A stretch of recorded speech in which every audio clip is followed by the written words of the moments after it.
Hey guys, welcome back to another video. If you're new here, my name is Travis. That's my dad, his name is Rick. And today we are out here at our friend's mine to check out this Bay City crane. Is that what you'd call it, a crane? It's a crane and a drag line. Yeah. He's got the drag line bucket over there.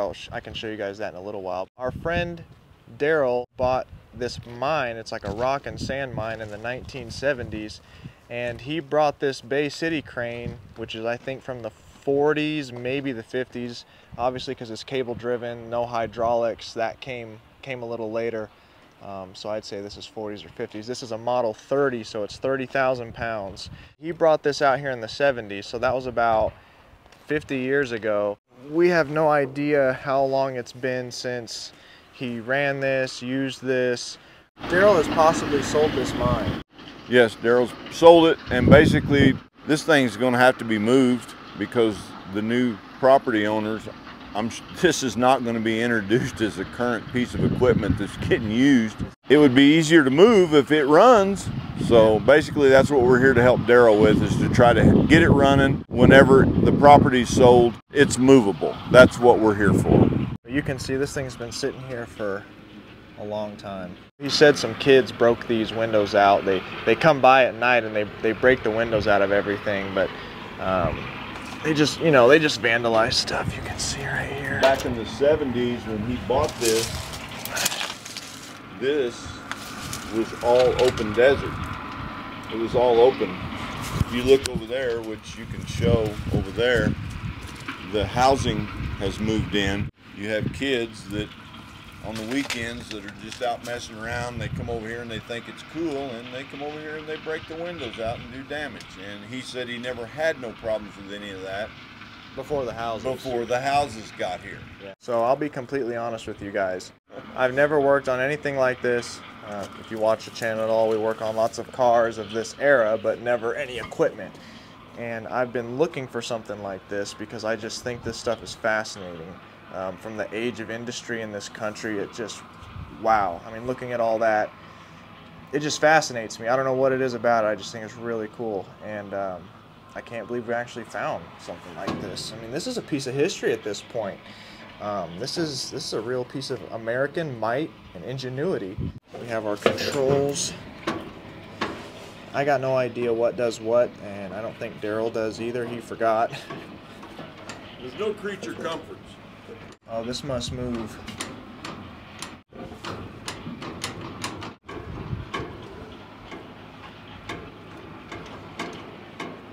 Oh, I see what it does.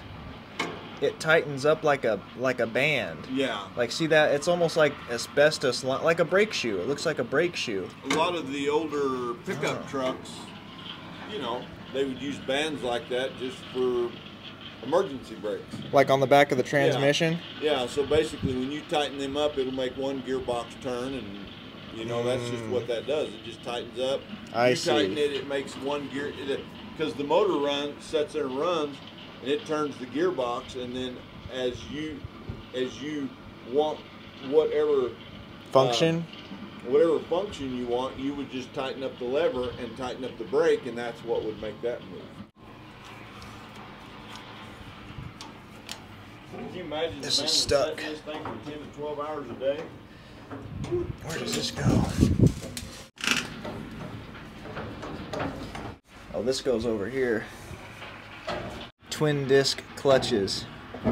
If clutch does not pull, heats, or jumps out of engagement, the clutch must be adjusted. Adjustment tells you about adjusting and lubrication and things. This is a gas motor. I don't know how pertinent diesels were and stuff like this back in the day. I have read a little bit about these. Once Daryl told me what he had and whatever, I looked these up and I just was curious about them. And some of them did come with diesels. I don't think it was very many, because I think diesels just weren't prevalent back in the 40s and 50s. They used a lot of gas engines, but they did come with a diesel engine. Some did. Look at this old belt. Look at this giant radiator. This is way bigger than what would have been in any car. Look at that. Member of the PCSA, Power Crane and Shovel Association. Label of recorded standards. Manufacturer declares that this machine complies with all requirements, commercial, standard, domestic, and something by the trade under procedure of the National Bureau of Standards. Wow. Power Crane Association. That's really cool to have. Check out that escape hatch.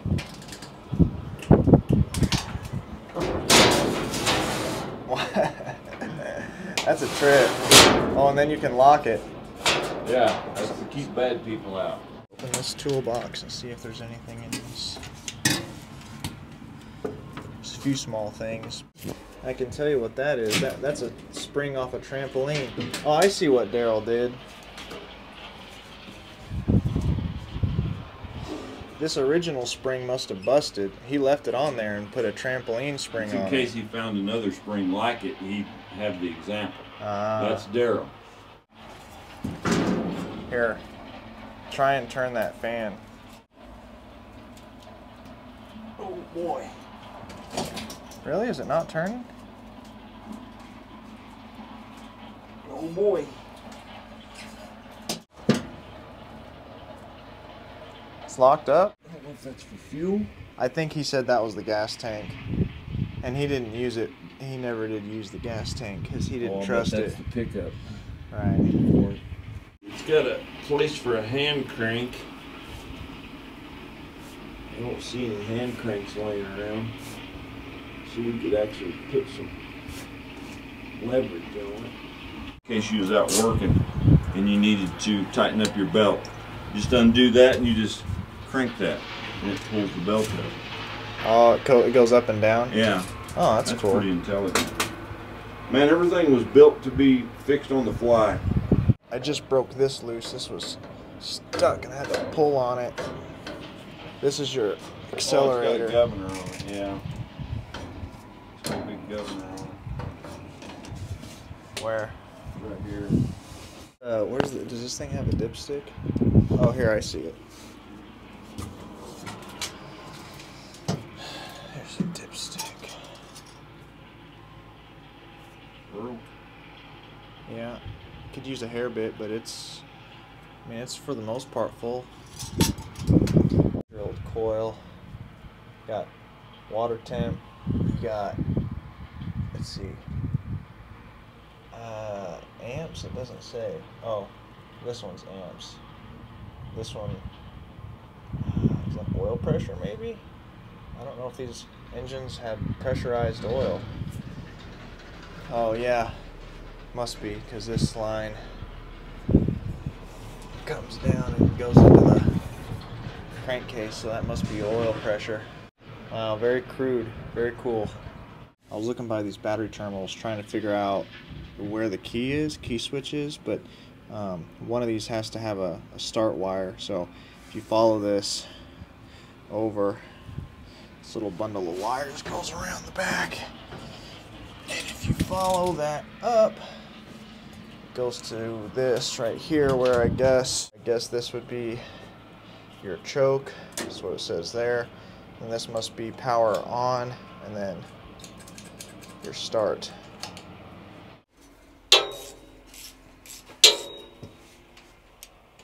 There's an access port right here, we think, that leads to the flywheel, so what we might do is try and pry on the flywheel, see if it comes loose that way.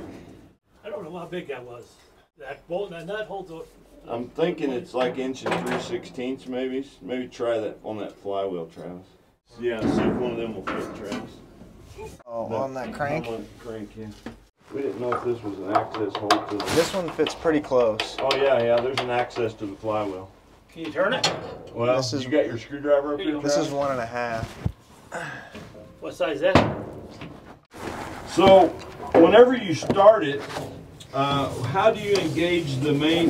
This is the master clutch right here. Okay, so that's the master. Once that's pulled in, when the motor's running, Everything will start turning. Everything starts turning.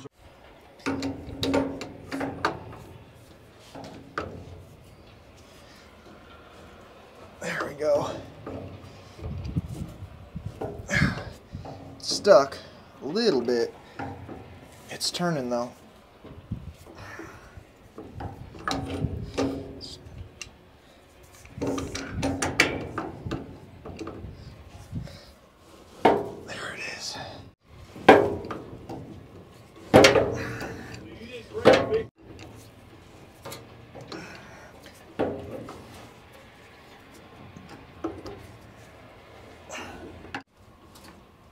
Oh man, I'm turning the main gear. I can see it. He said this was the master. Yeah. There. There we go. Now it's disengaged. What's that? It was in gear. Oh, Now clutch it's, is locked up then. No. I unlocked it. There we go. But it should turn over easy. It's never. Well, I think I want to take the plugs out anyway. I want to make sure we're getting compression anyway. It's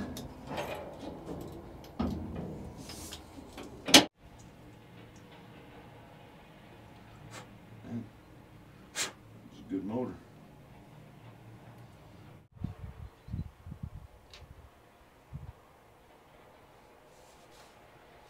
Spark plugs look good. It's been leaking oil through the, I'd say it's been dripping oil down. It's kind of like got a self-preservation mode, you know. The oil's been dripping down the carburetor and down into the motor, you know. From the oil filter? Yeah. That's why the carb's all wet.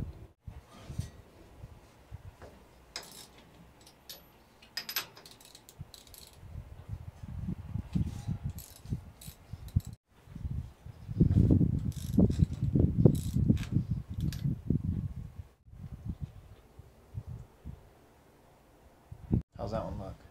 Looks good. There's probably somebody out there that set in these, that's still alive, that set in these things for 12 hours a day, and they probably tell you more than what you need to know. Yeah, about these things? Oh yeah, yeah. Set in here all day long working. You know. I'd say anybody that worked 12 hours a day in one of these wouldn't never want to see one again. Well, and then plus on top of that, they probably couldn't even hear you talking bad about them. Yeah. Their ears would, they probably can't hear nothing. Setting in this thing all day long, I bet you, woo. I don't want to go crazy with it because basically the situation we're in, if we foul these spark plugs out, it ain't going to be we don't have any way to get them clean, you know? Yeah. Just maybe crank it over just real slow, a little bit at a time. Just let it wear in.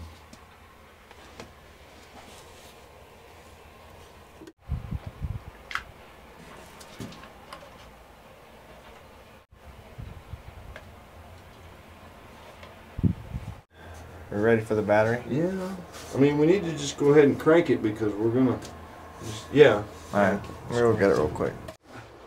So this is still a 6-volt system, and I think it's positive ground, so I brought my 6-volt battery out of my Model A to use here.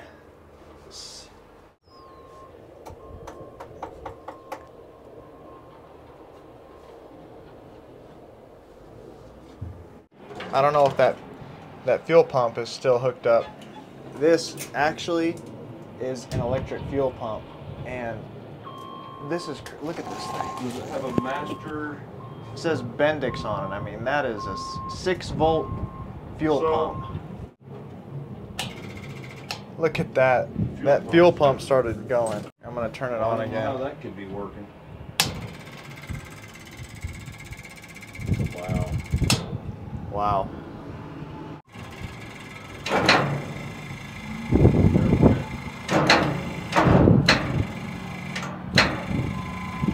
That battery dead? No. Shouldn't be.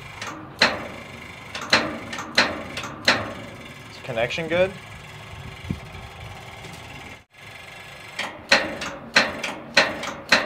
Did you bring a test light? Yeah. Let me see it real quick and let me see if we're getting voltage to the starter. Alright, hold on. And you got a pair of jumper cables? Like battery jumper cables? Yeah, I'll just hook 6 volts straight to the starter and see if it's the solenoid.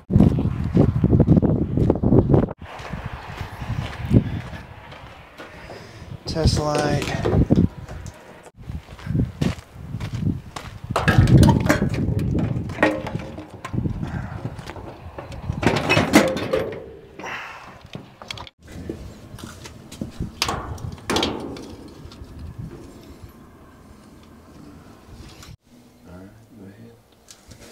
See if we're getting voltage across it.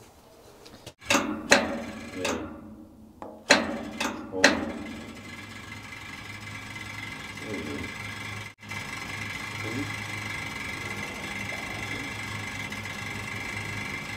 Okay, go ahead. losing it. See how we're losing it? It's a little brighter over here. The light's brighter? Yeah. Hit it again. Let's see if the battery's falling off. See if we can make it crank.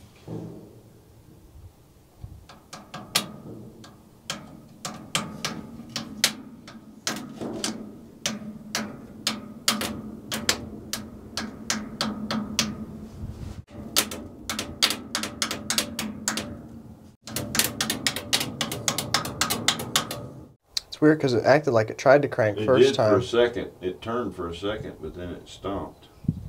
Maybe we could smack on it with a hammer. Maybe it's just... All right, let me get my hammer. Maybe it's just on a dirty dead spot on the armature or something.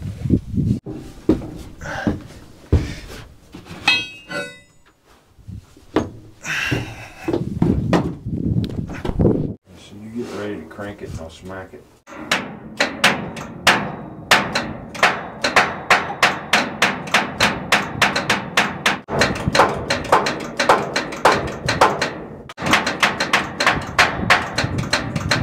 Wait, you need a screwdriver? Yeah, you got a screwdriver. We'll take this off and I'll pull that cover back and we'll see if the armature just needs to be turned a little bit. Maybe it's just on it. Maybe it's just welded on the Dirty spot? Yeah, it just needs to be moved.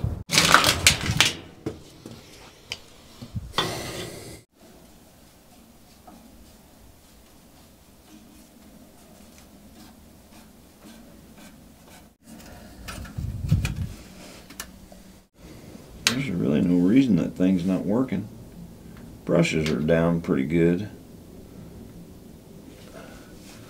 Let's see if I can move it just a hair.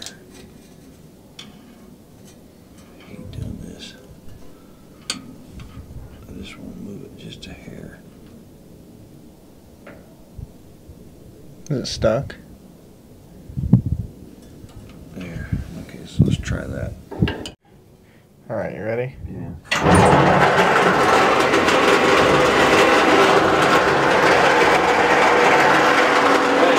Hey. Come over here. You might want to record this. There's just dirt piling out of there. It's just falling out like it's like his machine's up there throwing rocks. You ready?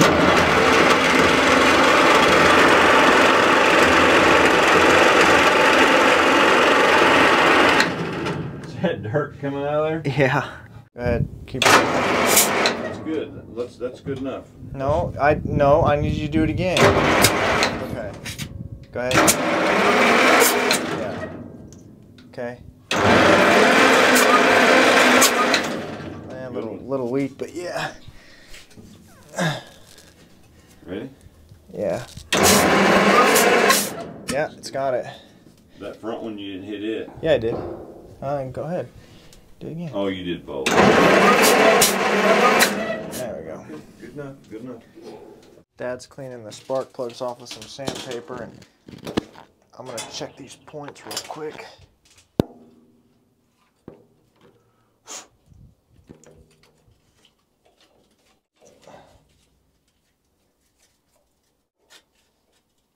Oh, it's beautiful in there. Look at that. Some equipment got ran clean into the ground, but some equipment got bought and used very little, and it set just most. And this looks like one of them ones that just done a lot of setting. Looking inside the distributor, it looks almost perfect in here. Still gonna sand the points off a little bit. Getting the last spark plug put in, sanded them off, so just give them their best chance of running.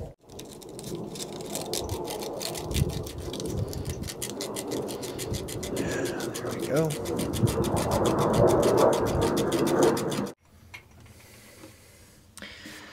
I'm gonna try and pour some gas down this fuel line. Hopefully try and do my best to prime that pump. Maybe it'll work, I don't know. Pour some tranny fluid in it.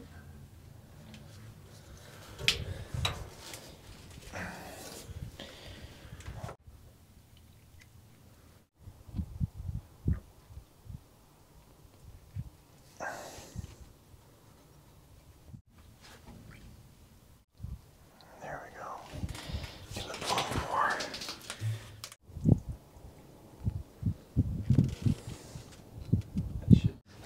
this fuel jug will fit.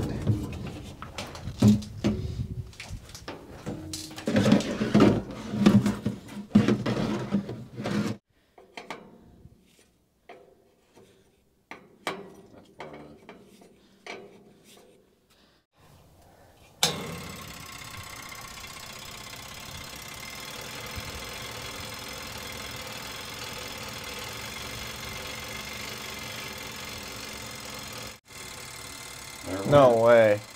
There it went. That's unbelievable. I don't get it. I don't know how it could be working. Linkage. Oh yeah. Okay. Hear it squirting? I think it's squirting. I don't know how. That oil is what saved it.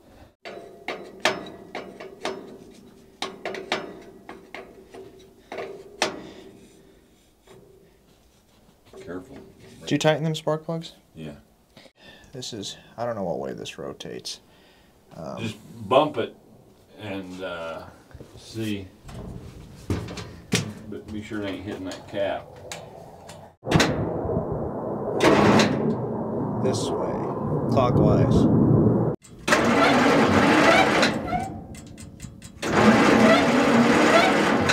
I don't think I see it sparking.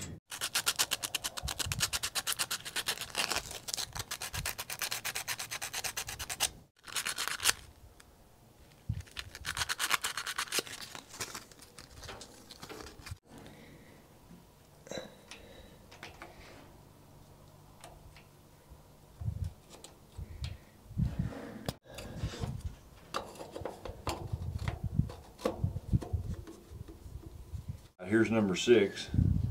1843652. No. Or I'm 15. 153624. I know. Yeah, caught know. you. Slipped up. You know, Slipping up. in 1980, now this was what was acceptable in 1980 in high school. My teacher told me how to remember all 6-cylinder firing orders. 153624. 15's too young, 36 is too old, 24 is just right. So that's how you know. That's the way we was taught in 1980. This should be 2. It's on number 1. Backwards, wasn't it? And then, Now, wait, this one should be 4. 4, 5, 6. Okay, so 6. Yeah. they're working.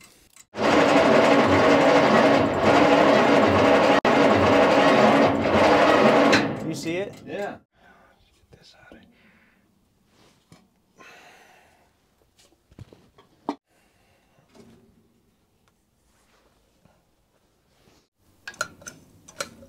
Accelerator pump's working. That's unbelievable. I cannot believe it.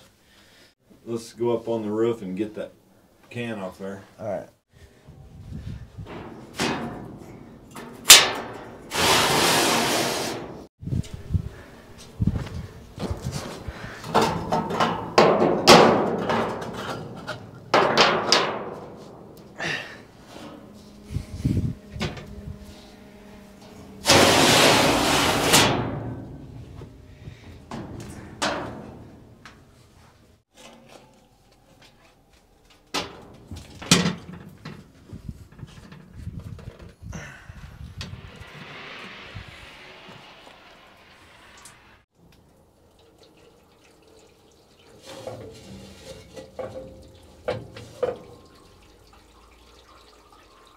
Right here, there's a leak.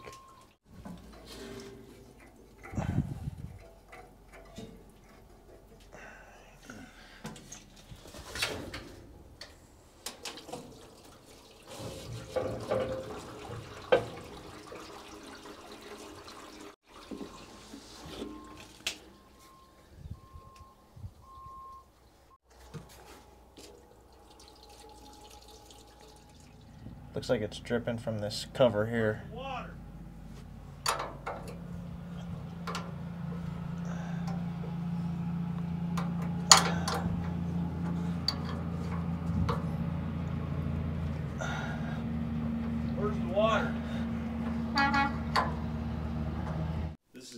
kind of the same water pump, Travis, as them Model A's. It's got that crush sleeve on it. Does it? Yeah. Ready? Okay. If anything happens, pull the coil wire. It's got a distance.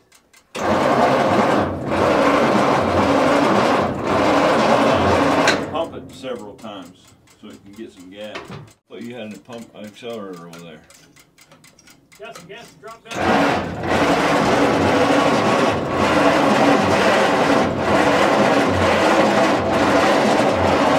Smoke. Starting fluid would help. Huh? Starting fluid would help. It just don't turn fast enough for 6 volts. Here, you want your hat out of the way, buddy? Yeah. You don't know what's gonna happen when this thing goes off. It's about to go.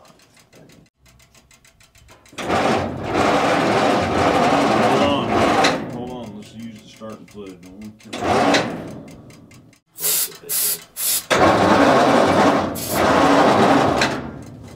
Pull this to that throttle. Yes, throttle. Yes. Is this off and that's on? I'd say. Yeah, that's accelerated big time.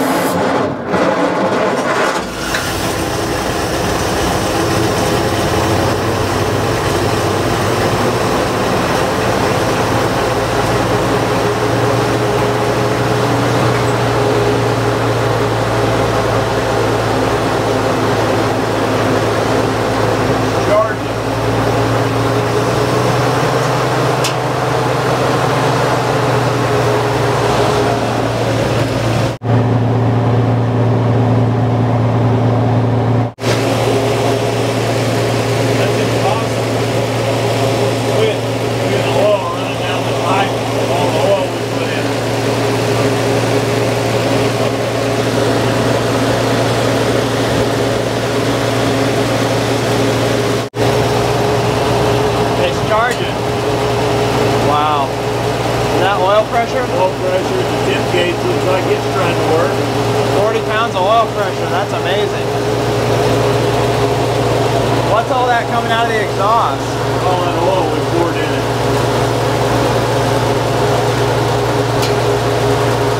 Wow.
That's forward and back. That's not it. What are the other two?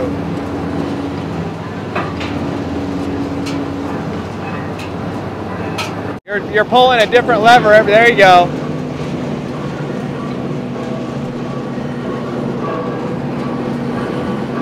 Okay, do it the other way.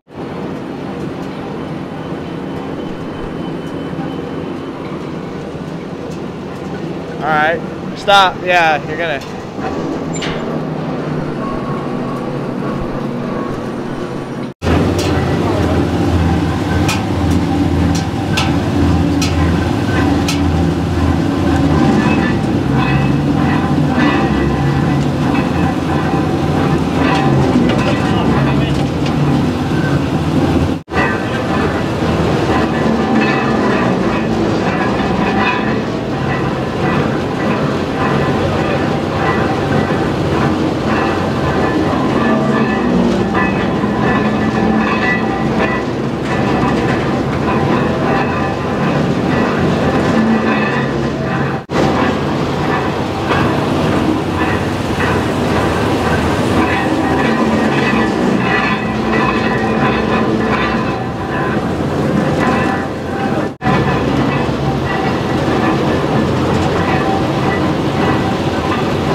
Oh, that is cool. Push it.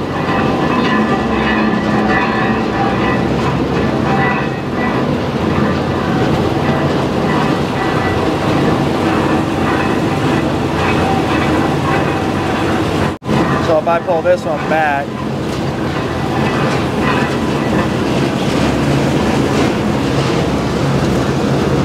pulls the line.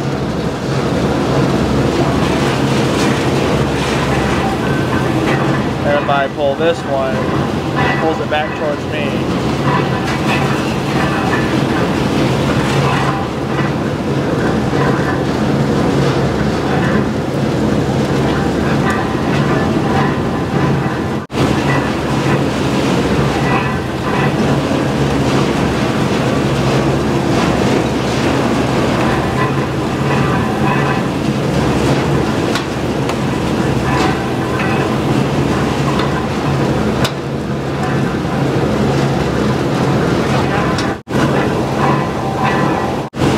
Alright, we should shut it off. It's getting warm. Alright, it's getting to about 200, so I'm going to shut it off. It's getting hot. Let's see. Put it out of gear. Before we get, we'll let it cool off for a little bit, then we'll back it up. There we go. I wanted to show you guys a little more about Daryl's mining operation because I was just really intrigued by this. So it's not like a ginormous corporation. It's really a family-run operation. And what they do is they take raw material out of this wash that refills itself from rainwater and carries more stuff in. So he'll take the raw materials out of the wash and load it into this hopper here. Once it goes through the hopper, it goes through different size grates that separates large rock from small rock. The smaller rock passes through faster and the bigger rock takes a little bit longer to pass through once it gets to the different sized holes. And you can see here, it goes in, there's the grates right there, and it vibrates the material through it sort of on a little slant to keep it moving. And as it separates the different size rock, they conveyor it out into different piles so that they can pick it up and sell it later as like aggregate, like Ag 57, like driveway rock, decorative rock. And they even filter out sand, which they sell for stucco. A lot of houses are stucco around here and they use this sand in it. And this is that right there, that auger that you see.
what a totally amazing piece of machinery.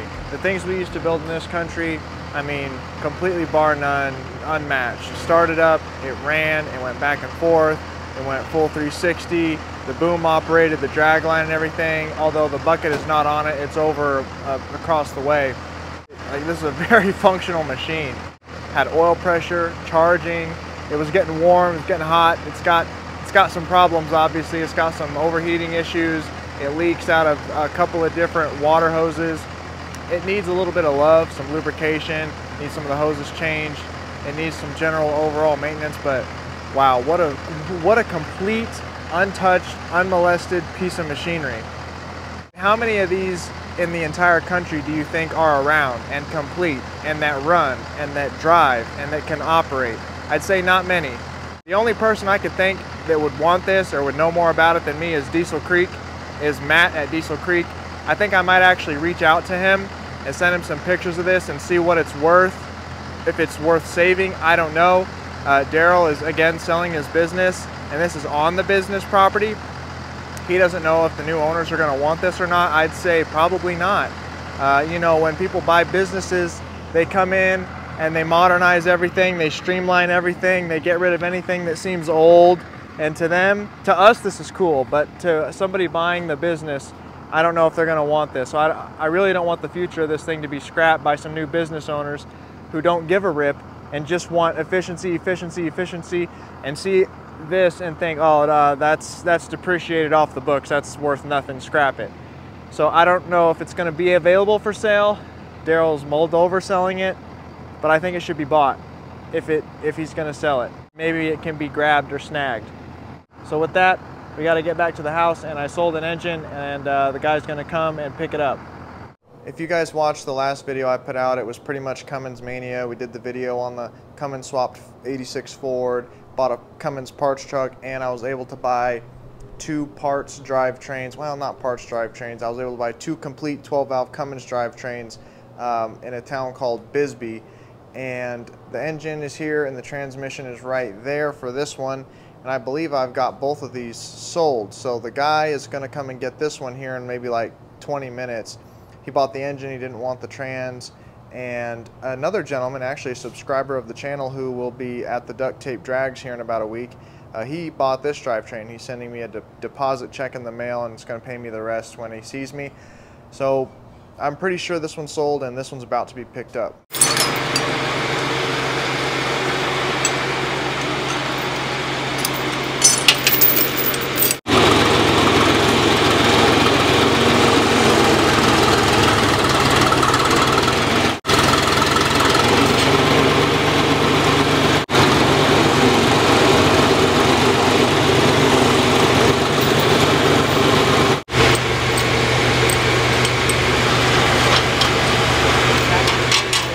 Why is it?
Alright, it's loaded up and out of here.